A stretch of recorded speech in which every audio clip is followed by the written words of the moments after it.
All right. Well, we'll get things started. There may be a few more people join in along the way. There typically is, and we'll kind of see how things go. Today's session for Lunch and Learn, though, is about teams. And teams really is going to be implemented over a long haul. There's a lot of different phases for teams that are going to empower some folks to do some different things. So it's more than just meetings, which is really what I worked with the hospital. Understanding is making sure that we had something that was an ongoing tool instead of simply just a meeting tool. So phase one was to really get the meeting piece of things going. And we've got a lot of you now using meetings and getting going with that. Phase two really is using it for a communications tool. So you can use Teams to chat, you can use it for phone calls, you can use it for video calls and screen sharing, and lots of other tools.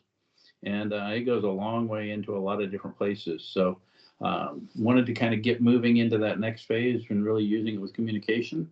And Seth has been doing an amazing job of kind of digging into that and seeing where things go. So I've asked him to kind of share. And then Colleen has been using it or used it once for the sim lab. And I thought it was a pretty interesting thing to see what she had done in the sim lab with it and what it did for the students. So I've asked those two to kind of share their thoughts and strategies and observations, and both good and bad. So feel free to share either way, folks, and let us know what you've done with it as well as what you need from it. And I'm going to get out of the way because I think Seth has got a pretty good background that he wants to kind of share with folks. So I'm going to go ahead and turn it over to Seth first and have you kind of walk through your stuff. And then Colleen, if you can kind of add to it from your side of things and your observations, that would be fantastic. Can So I share my screen? Is you, that? you should be able to. Oh, there it is. I had it covered by something. That'll do it. Okay. Um, let's do that one. There we go. I can see it. All right, so I've pulled up Teams here, and first I want to talk about just a couple of the things that are in it. So we have our Teams section. It's called Teams, but you're also able to have what's called teams that are a subset. So the Create Center has one that all of the Lunch and Learns and creative conversations are on. I have one for one of my classes, my Bio 226 class. And the Arts and Sciences division also has a team that we are using. So there's a Teams component. There's a chat that's sort of like a DM component Seth, of I'm it. going to jump in. Seth, can I jump in for just a second? Yeah. Seth got a special team for his class to do that. So when you see Seth with that team up there, know that you all can have one as well if you just ask. So right now the hospital is controlling that, but we can add a team in for any of your courses if you want. Go ahead, Seth. All right, so there's also a calendar component and some files components. So I'm going to go through and talk about each one of these fairly briefly and what I am doing with it, what I think are the great parts of it, and what I think are the cons. So the pros and cons of each of them, excuse me. So for teams, I really like in my Bio 226 class how I can separate them into different groups. So I have a lab on Monday and I have a lab on Wednesday, and I have a group for each of those within my team. So if there's something that I'm sharing to one of my groups, one of my labs, I can do it there. There's also an SI folder. The SI leader this semester is choosing to communicate via Brightspace, but last semester my SI leader used this SI section to communicate with all the students, and it was very collaborative. Many people were putting things in there. So having that as an area is something that's really good. There's also a general section. That's anyone that's on this team can see or hear about. So reminders, I put several reminders in here for things that are happening. I gave a Kahoot as a review for the lecture exam, as well as some other assignments. So just posting those things in here is very easy to do. One day I wanted to use a whiteboard in class, so I just copied the link in here, and all the students were able to get to it really quick. We've also used it as a way to share questions. And as we're talking about different components in class, I will sometimes have them create questions, and this is a way that they can share those questions with others and have some more interaction with their peers. That's a really good way to do it. So I found those are some of the really nice and convenient things to do with it. Some of the things that I don't like, as you saw in this SI channel, there's no saving things. So each semester, this gets deleted. So you don't get to keep any of the information that is longer than that behind. I think that is institutionally set. So there may be a way if you need something that you can get it. I'm not really sure, but that is a thing there. Another something that I just found out, I guess this is not a pro or a con, is you can open up a whiteboard or a PowerPoint or a calendar or any of these different apps in your team. So if I was to open up a whiteboard, I can name it. I'm not going to have it post there, but you can post it right to the channel and it'll open up right in your team. So if you're teaching on a Teams lecture or you're using your iPad to cast up, you can just grab this and create a whiteboard. And it's a very convenient, very fast way to do that. And you can share it with others or you can keep it so only you are presenting. Okay, so that's the Teams component. Any questions or thoughts about that? Any, I guess questions is the main thing. Seth, Oh, Seth, this is Dean. In terms of parallel communication with students and announcements, do you find and direct them all to this space? Is that how you did that, apart from using announcements in Brightspace, or just trying to get a sense of how you use one over the other and why? so I generally use Teams over Brightspace just because of the convenience of it. Lots of times, students, we'll get into this in a minute, but they also, you can get Teams on your phone and it'll send them a message to their phone as well. And I found that that is more, they respond better to those and they are more aware of those things. If there's a question or something that I wrote wrong in the announcements right here, I found that I get faster emails like within 10 minutes of posting something here versus it on being on Brightspace.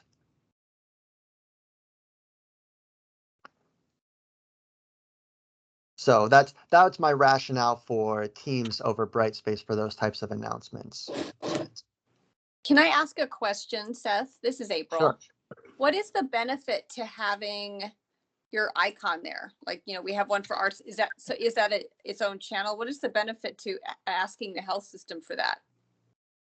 So this is, I find it a better way to have that communication. So as I split up my lab groups, if there's something that needs to be going on, I can make an announcement just to that lab group.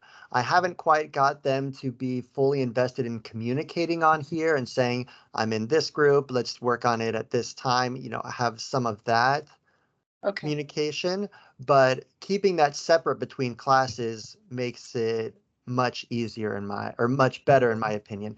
And it does kind of repeat a little bit of what happens in Brightspace. You have the announcements on Brightspace, students are already all looking at that.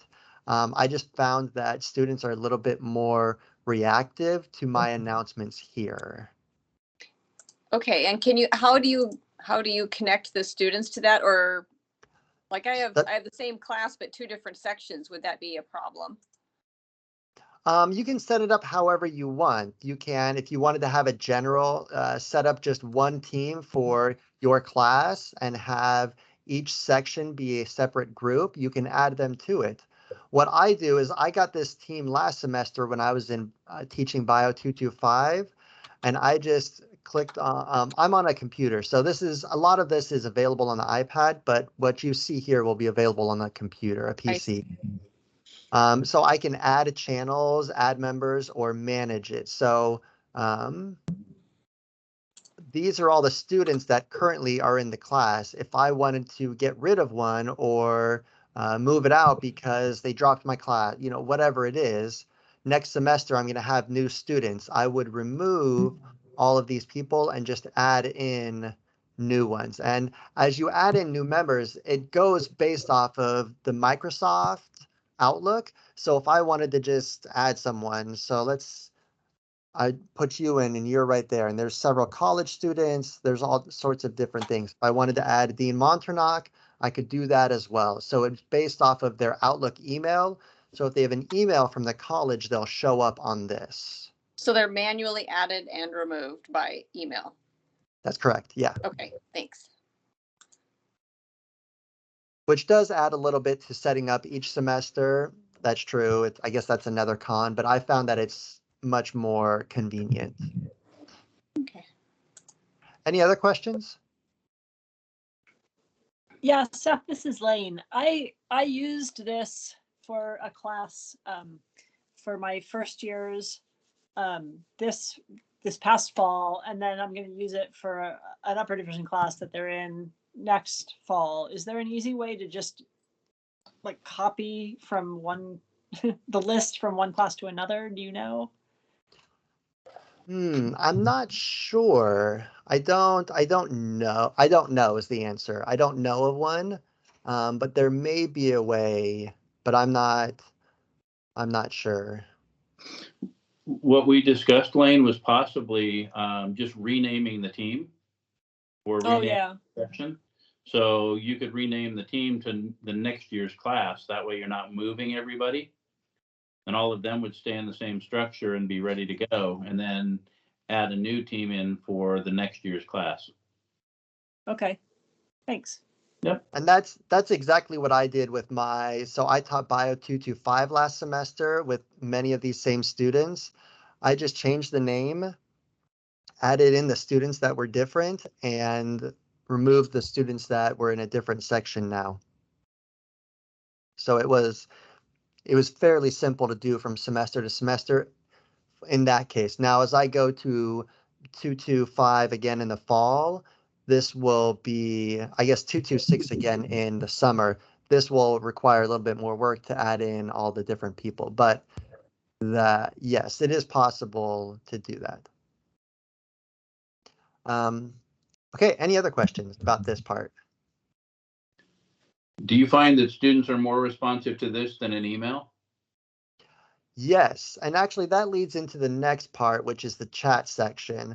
A lot of times when I put something here and people will say, well, you said this in your announcement, but you said this in class, they will just send me a chat on here. And several of my students, they will be doing that instead of sending me an email. It'll just be a quick response, send it in. This is a much more text message-like format.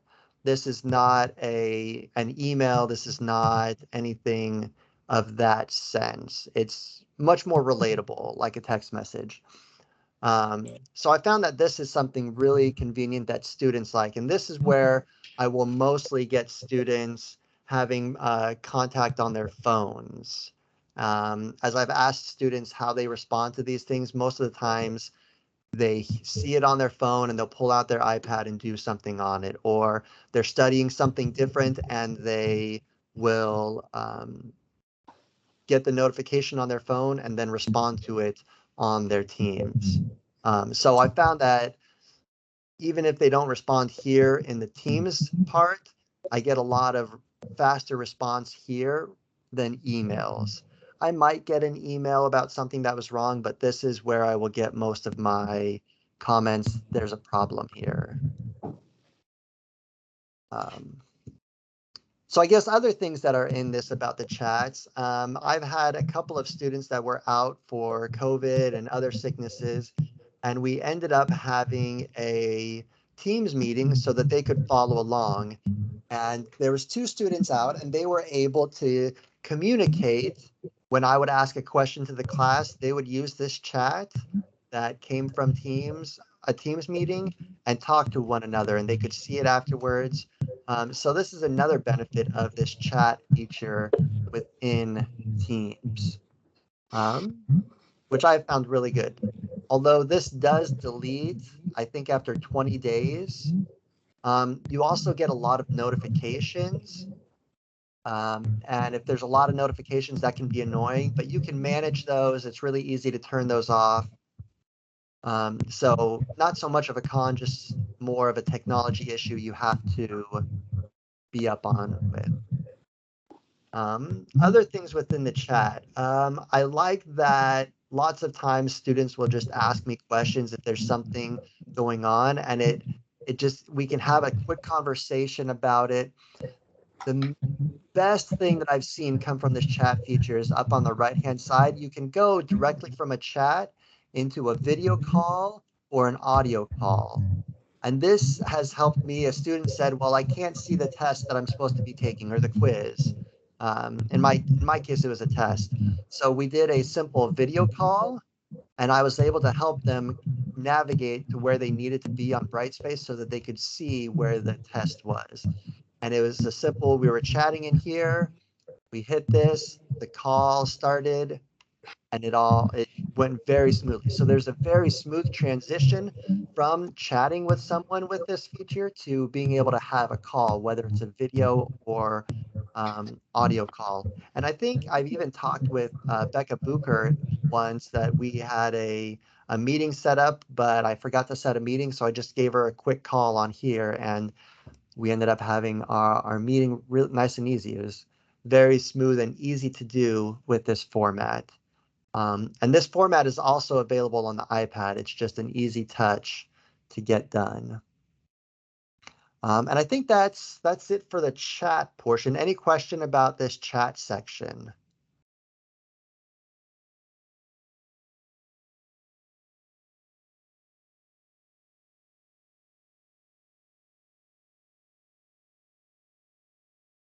Okay. So one thing that the other thing that I really like is this calendar portion. So this is my Outlook calendar. It's very similar to the one I have through Outlook.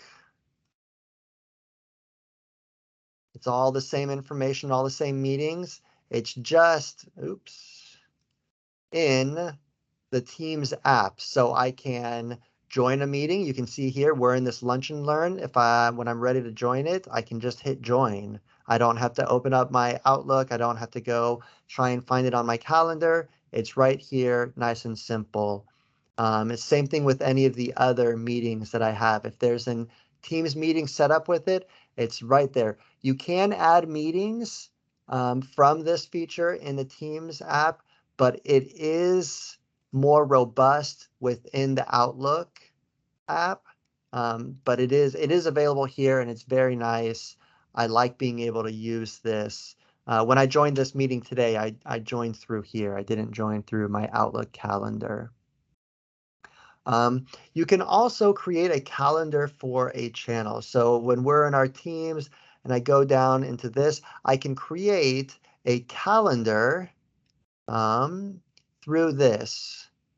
I can't remember. I haven't done this part yet, but I know you can. I'll have to look and find that again, but you can create a calendar specific to a team. So if you have an online class and you want to create a calendar that's specific for that class with a repeating Teams meeting for each one. So students just have to go to that meeting for the day that's on their calendar. They hit join. There's no link. There's no anything that has to be sent out. It's very simple just to send that out to each person. And that calendar will show up on your Outlook calendar as well. I don't have any online classes, so I don't have one to show you, but that is exactly what that can do. The call feature, this is just any calls that you had. My SI leader and I use this a lot to do our meetings last semester. I've had several with Mark and Dean. This is another easy way to just, oh, we need to have a chat real quick. Let's do a call. And one of my favorite features is OneDrive. I really like the OneDrive that we get with Microsoft, and you have access to it right in here. So if I was teaching a class online, I could go into my calendar and I could pull up whatever slideshow or document that I want to show. And it pulls up and you can see it right here.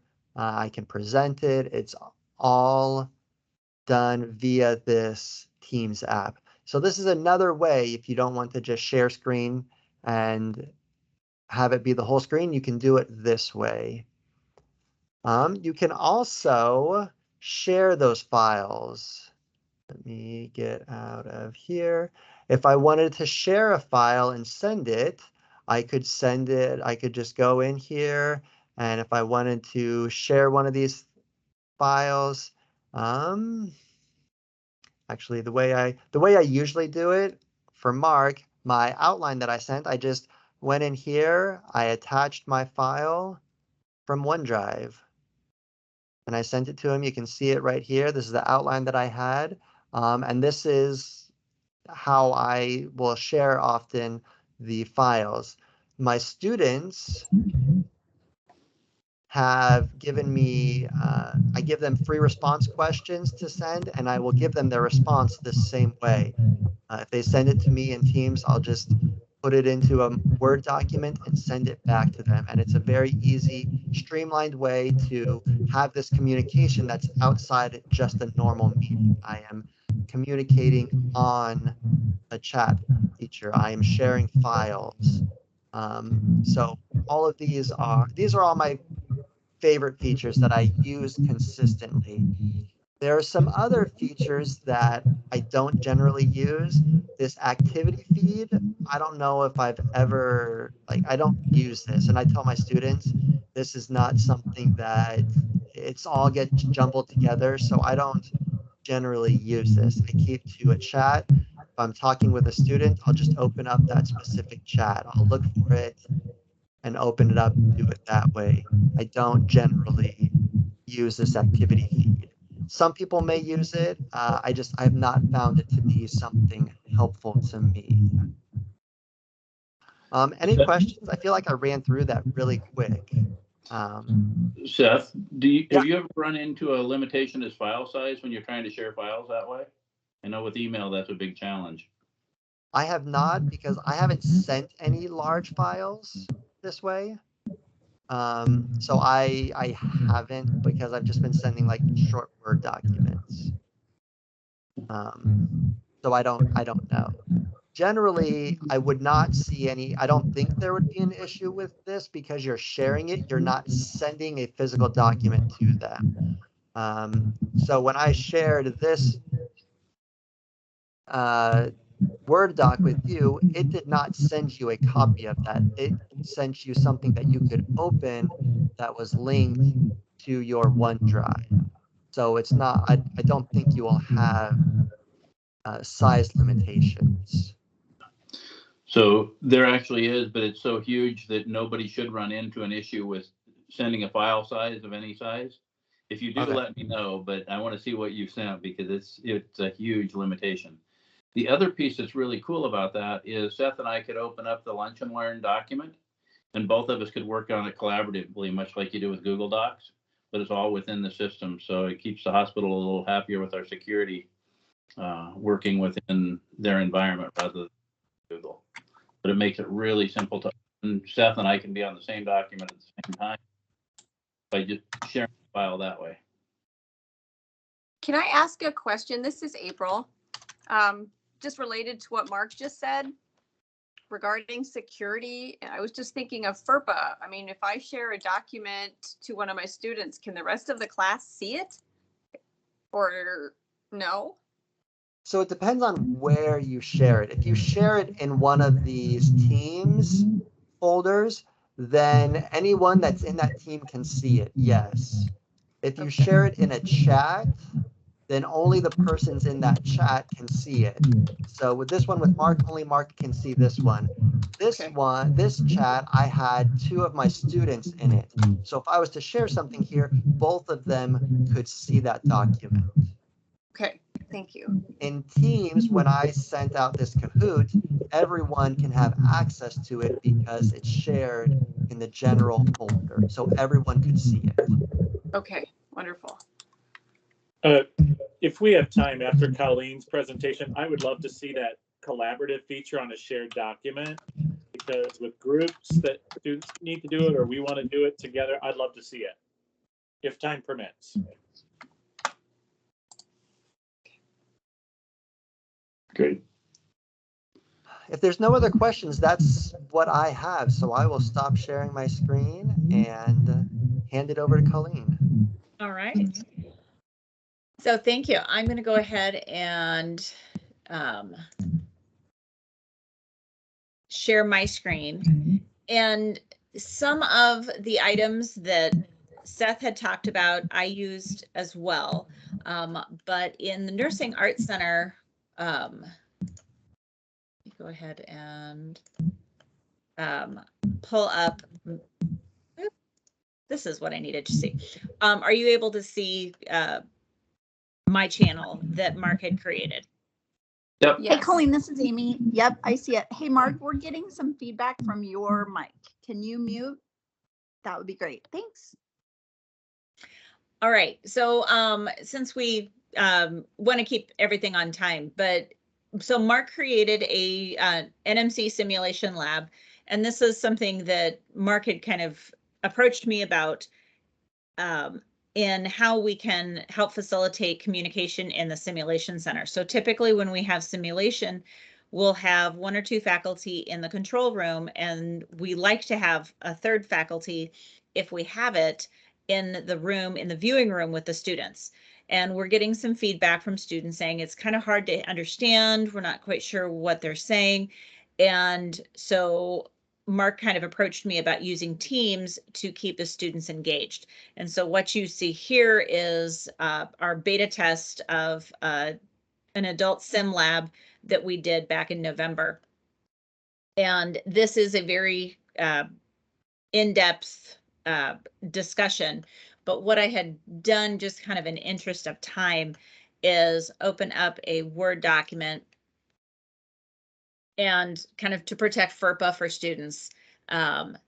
Is I just did a copy and paste of some snippets. And so basically it just, you know, this is what was placed. And so how I did it in the simulation control room is I had my laptop and I had the chat on one side of the screen, and I had the documents from my simulation on the other half of my screen. So I could cut and paste, or I could free text in the communication with the students. And so we did have Erin Putney, who was in the classroom with the students, but the students were watching the live simulation, and they were encouraged to, instead of talking amongst themselves, is chatting, documenting that their thought process as they're viewing within this chat. And so, you know, I asked, you know,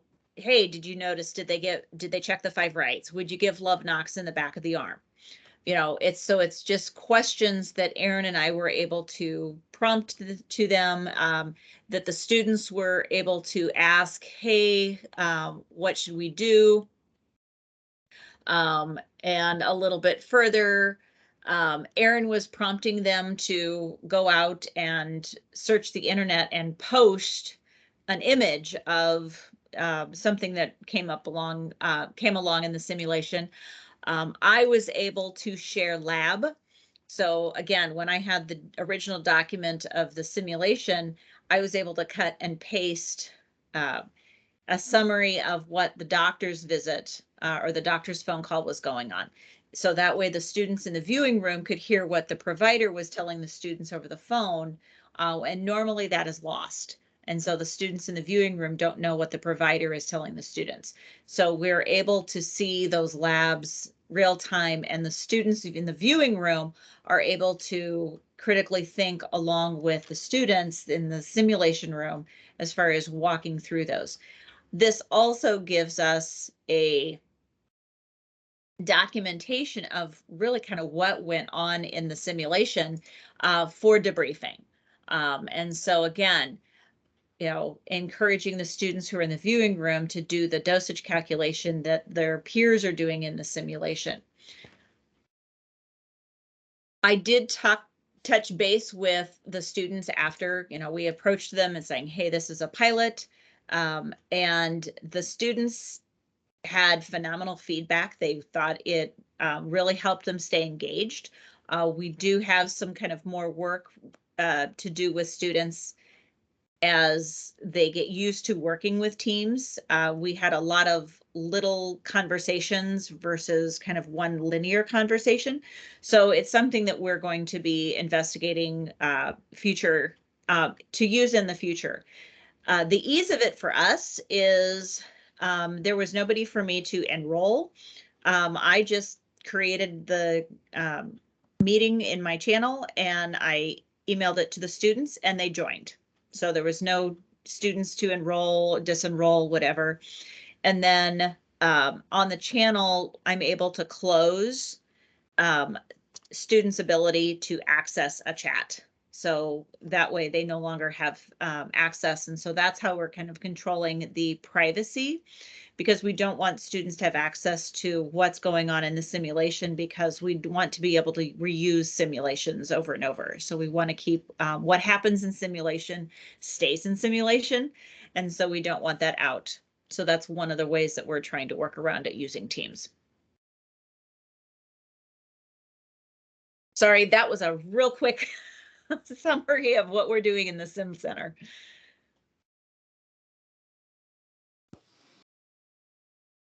Any questions for Colleen?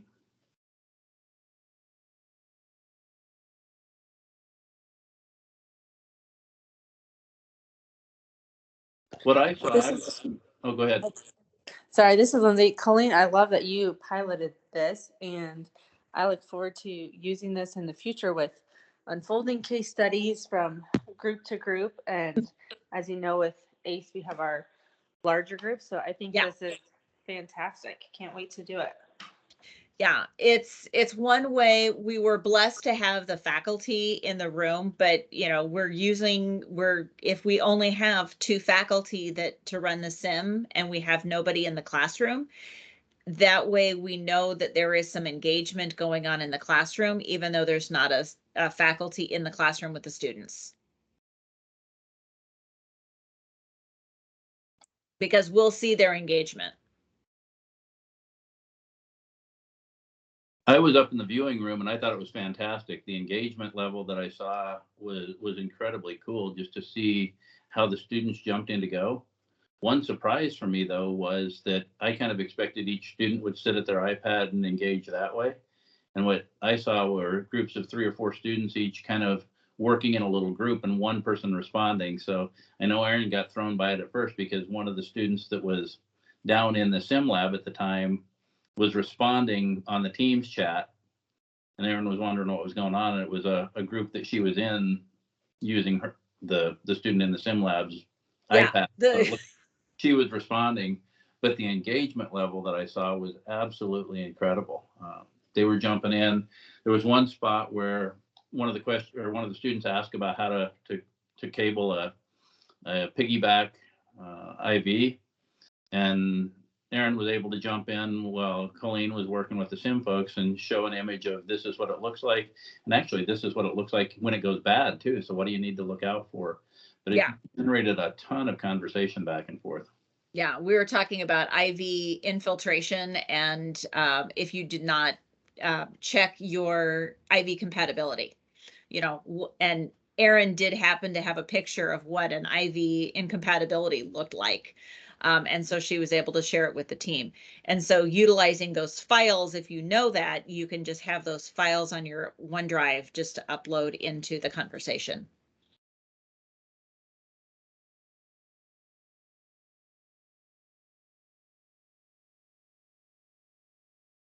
So yeah, Lindsay, let me know when your next sim is. So I'm looking for this. This just happened to be in 340, and this is the course that I was running last semester. So they were my own guinea pigs. But I'm always looking for more of the nursing faculty who are willing to kind of help me beta test it. Yeah, well, let's get Amy Kavan on board for 400 at the end of April, beginning of May. So. And then if any of the rest of you are interested, I would be more than happy to help. So that was kind of how Colleen and I worked on this one. As I said, I would be up in the observation room with the students just to make sure all was going there. So she had an extra hand to kind of get this going and making sure that the tech worked properly. It seemed to be incredibly smooth. And I was excited to see all the things that happened in that class. So keep up the great work. And if there's any of you that need assistance with this and want to try it on your own, let me know, because I would be glad to be there and help. Any other questions for either Seth or Colleen then?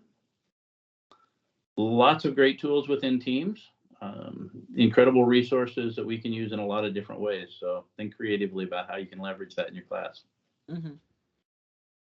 Seth has done a fantastic job of really the communication level, Seth, that you did with your students over a long period. I watched you do last semester as well as this semester. Has been crazy to watch.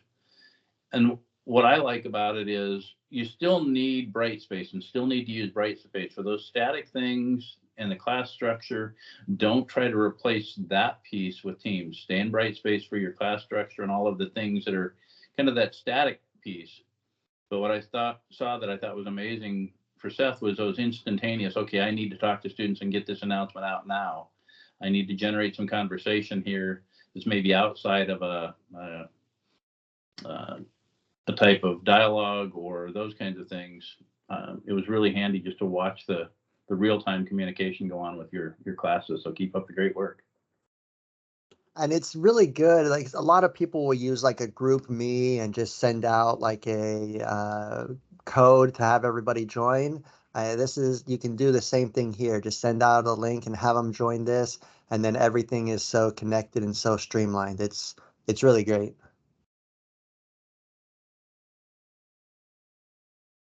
All right. Well, if there are no more questions, we'll give you back about 20 more minutes, and I'll have the recording up if you want to go back and take a peek at things. But thanks, everyone. Hey, Mark. Yes. Dean wanted to look at document sharing. I can drop an Excel file in real quick and just I'll put it in the chat, and if people just want to pull it up, open it and see what it looks like, and just write different things. Great. Colleen, you said the words IV filtration and IV compatibility, so those are the two things I put in there as I was writing. Yeah, and that was actually just kind of one of those nice things that we didn't even think about, because when we do simulation, we talk about those things, but the availability for Erin on the fly to just, on her laptop, she had an image, and so she just popped it up, and so everyone in that group was able to see what happens to the IV tubing when the stuff just gums together. And so it was a great visual for the students to see and impressing upon them, this is why we check IV compatibility. This is why we need to flush our lines within a simulation. It really brought it home to the students. So.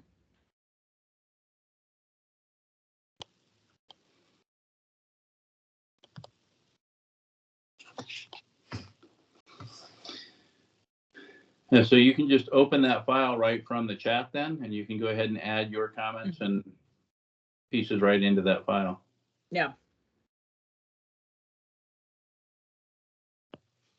Are there other people in the document? I was in there a second ago.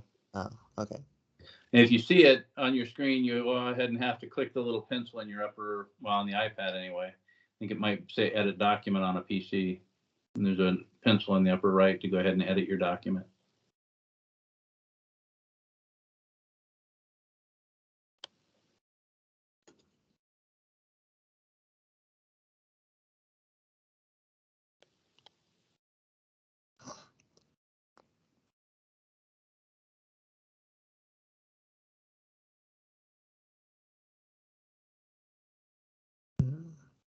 I wonder.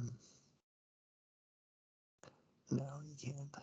I was working the other day on trying to import Excel sheets, but you can't do it with this XLSX file. I wonder if you can change that. Go ahead and maybe do a Word file just so people can see it.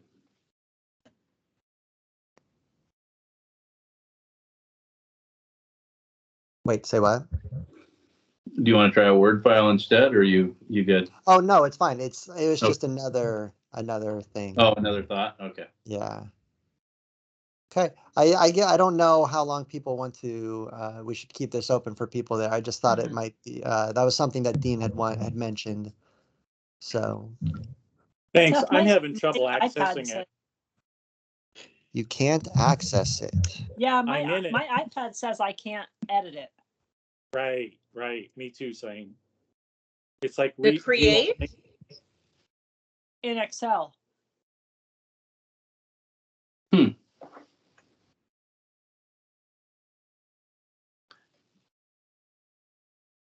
I clicked on the pencil, like Yeah. Mark said to, and it opened up the Excel file so I could see it, but it said I couldn't edit it. Yeah, I got that same message saying, view only.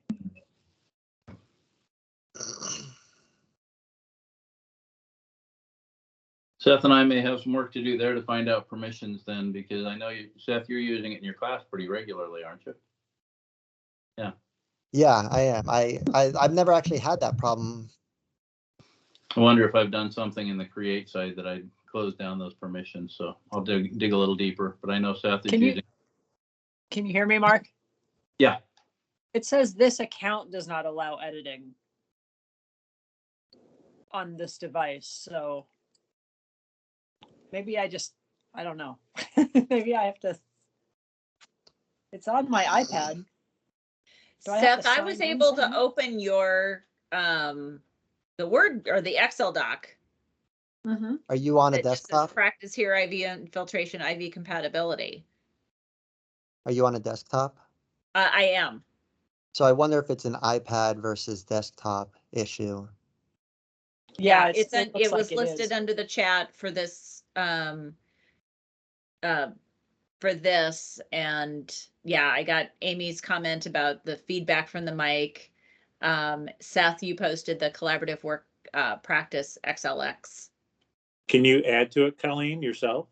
Ooh, yeah, let me That's open what I that think back up. Lane is getting at. I don't think we can add anything.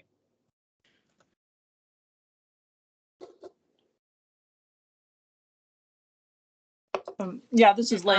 Is it read only? Is it because we're on a meeting and not actually part of the Teams group? Maybe. Yeah, I am not able to edit. Now, will I be able to edit once we get out of the meeting? That might be something. I think it was to Lindsay's point, that because we are in the meeting. I'm just thinking if students are on Teams and they're trying to do a group collaborative project in an online format, this would be pretty handy. Mm-hmm.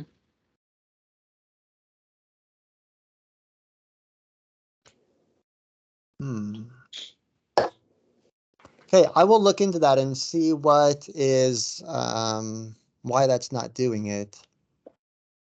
I'll work with Mark if needed, and because I've never had a student say that they couldn't edit something. Mm-hmm. So Yeah. Seth, can you try putting a Word file up there just so people can see it? See if that makes a difference. yeah.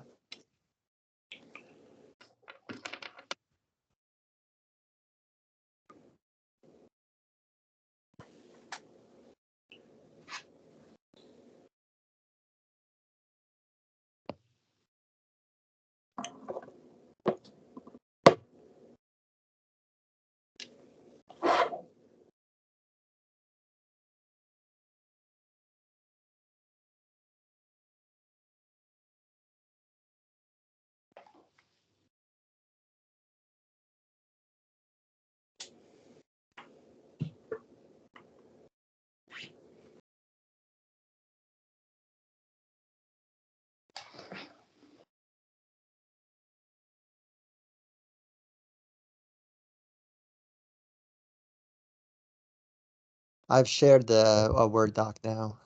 Mhm.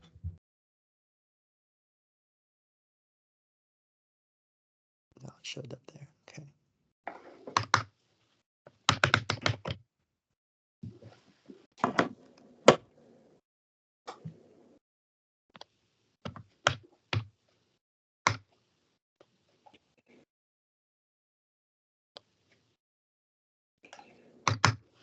I'm trying it too, and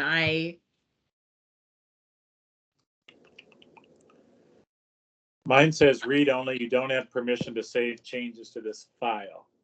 I don't even have that. I just have Yeah. my I mouse. had to sign in. Yeah. My There guess was a is, place for me to sign in, and once I did that, I could edit. okay. Oh, so once you sign into OneNote or not OneNote, Word? OneDrive. Oh. It says it's I can save a copy and then I could edit it. It says it's read only. I don't have permission Oh, to just you know what? change it. It probably has to do with being in a team, Seth, versus just this Yeah. meeting. I think people are right with that. If you're just in a meeting, this chat's not going to be a static deal. It's going to disappear. So that's why. But by having your teams, when you have a team set up, then people can collaborate and communicate that way through a team. Mhm. Because this chat will disappear pretty quickly after the team or after the meeting disbands. But a Mhm. team stays permanent or resident. That makes sense. Yep. All right. So if Alright. you're in the teams environment with your class, then you would have that opportunity to build that and collaborate that way. Because I've watched Seth do it, and I've done it pretty regularly, but I hadn't tried it in a team, just a meeting environment. I'll bet that's what's causing us to trouble. All right. Well, with that, any other questions for Seth or Colleen? Thanks. That's very helpful, friends. Great. Appreciate it. Great work, both of you. It was fantastic to watch both of them and how it all took off for communication and collaboration with your students. So keep up the great work. Thanks, everybody. Have a great day. Thanks. Bye, everybody. Thank you. Thanks, everyone.